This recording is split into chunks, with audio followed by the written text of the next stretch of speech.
Hey yo, what's up guys? It's your boy Sammy here. Welcome back to another video and talk about Barca. There are some departures from Barcelona and some signings that have been done in Barcelona in recent days.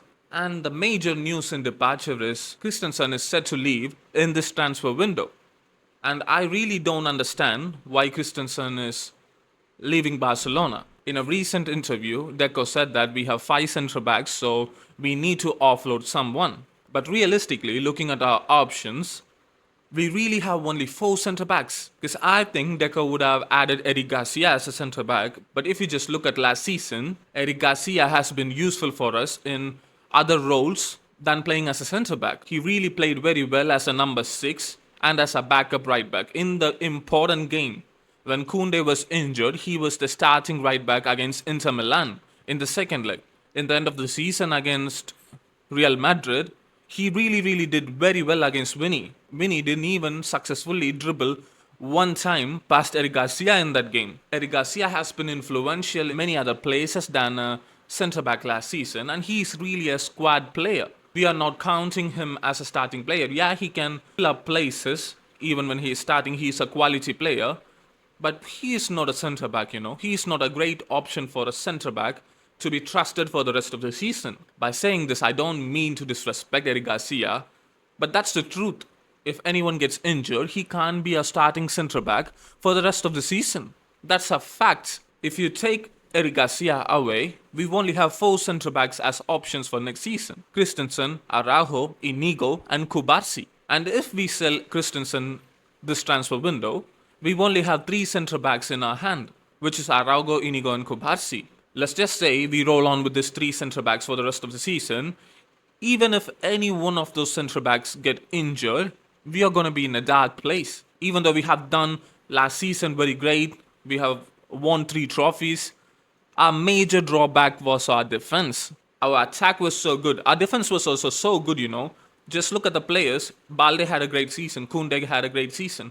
Inigo had a great season. Kubarsi had a great season. But still, we conceded a lot more goals. So, in order of the starting lineup, we need a great team in those centre-back positions. And Christensen, even though he was out for many months last season, after he returned to the squad, he was really good. He really was good. That's why every fans are upset that Barcelona is trying to sell Christensen. Because he is very good. He still has quality in him. Yeah, I know that many fans are pissed with Araujo, and fans are also arguing about Araujo should be the one who should have left this transfer window, who should leave this transfer window, rather than Christensen, but I just won't agree with that. Yeah, I know Araujo has been poor for past 2 seasons, or I would say past 1.5 seasons, and all of a sudden, fans are just standing back on him. That's insane. Yeah, last season he was poor. I'm not gonna deny that. But he still is young and has a lot to prove. But I also think this is his last chance. Next season is the last chance for Araujo to show himself. Is he worthy of staying at Barcelona? Let's just keep the Araujo topic aside. Christensen for me is a valuable player, and losing him might be risky. Maybe a La Masia player could be taken as a centre back. But if you just ask me, should we go and gamble a La Masia player to be a backup option or have Christensen, I would 100% choose Christensen because he has experience, he has the technique, he has the IQ, he has everything. I really think why they need to sell Christensen is to clear the wages, and as Nico Williams is set to join Barcelona, the wages need to be cleared, and that's the main reason I think why Barcelona is trying to sell Christensen. And I also truly believe that Christensen doesn't want to leave Barcelona. But let's just see what happens. I really think Christensen would leave this summer. But if you just personally ask me, I don't want Christensen to leave Barcelona because he would be a great quality player for us. But still, let's just watch what's going to happen with his future in Barcelona. And for the signings that Barcelona made, Fabrizio has said Ronny Bardghji has been signed by Barcelona. And the thing is, what I'm surprised was, we just bought him for 2.5 million. That's way less. I think 2 seasons before, his valuation was about 60 million. Nearly 75 or 60 million. And now we have brought him for 0.5 million, which is crazy. Porto was the only team that was trying to go and buy Ronny Bardghji. But obviously, if there was a choice between Porto or Barcelona, the player is going to choose Barcelona, obviously. And the main reason his price dropped so deep down was he was out for 10 months due to the ACL injury. And he's still recovering from that.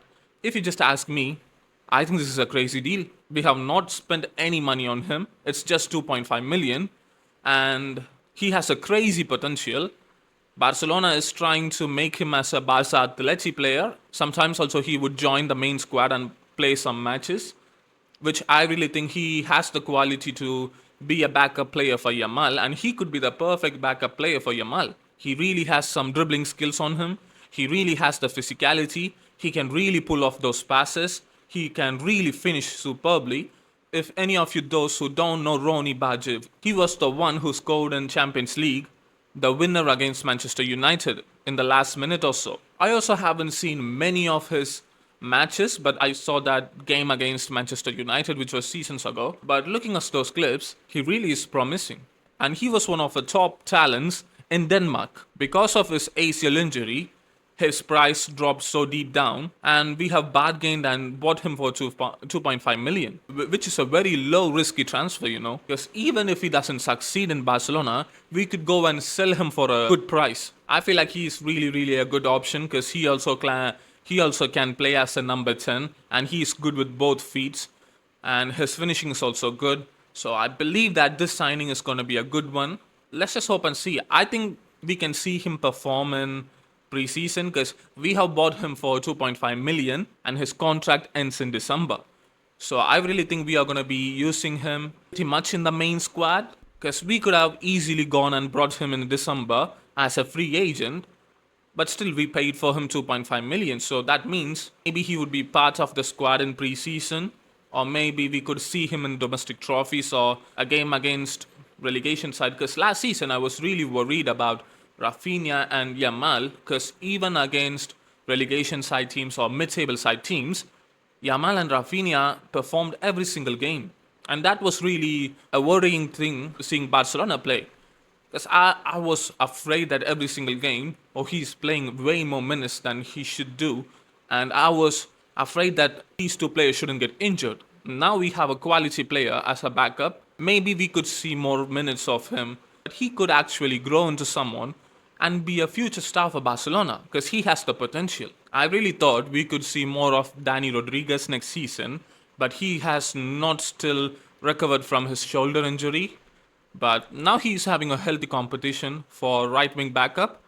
I really wanted that right wing backup to be signed this season, and Barcelona have done it and in a cheaper price. So this transfer window is turning out to be one of the best transfer windows in recent times. So still we don't know how much signings that Barcelona are going to make, but looking forward for that Nico Williams deal to be confirmed. And that's all. And that's it for today's video, guys. Make sure to like this video, share this video, comment your thoughts down below. And if you want me to speak on something, comment down below. And until next video, peace. Visca Barca.